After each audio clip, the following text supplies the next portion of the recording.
Hello mga kaate! Magluluto tayo ng garlic and pepper beef. Umpisa na natin. Ayan, imamarinate na natin ang ating beef. Lagyan natin ng 1 teaspoon of black pepper.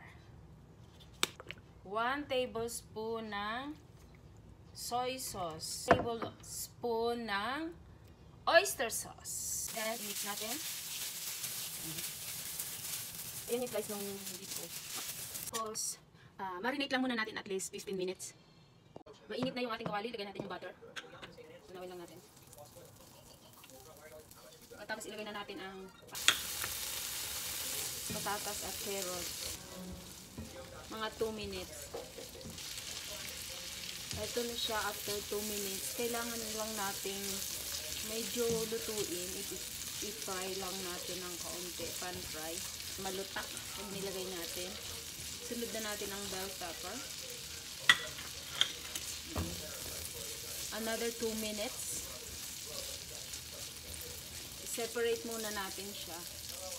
Pagkatapos, iisa naman natin ang 6 cloves of garlic. Sabay na rin natin ang sibuyas, isang buong maliit na sibuyas. Katamtaman ang laki. Pwede kayong gumamit ng red onion. Ilagay na natin yung marinated na beef. Strip ang slice niya. Saute lang natin. Tapos lalagyan natin ng kalahating beef cube. High heat gamit ko para madali lang. Kasi ang beef, madali lang lutuin. Takipan natin for 2 minutes. Ayan, hindi na siya, hindi na siya pinkish. Lagyan na natin ng green peas. Ilagay na rin natin itong gulay. Tapos, takipan natin at lutuin ng 5 minutes. So, ito na siya after 5 minutes. So, ayan. Luto na.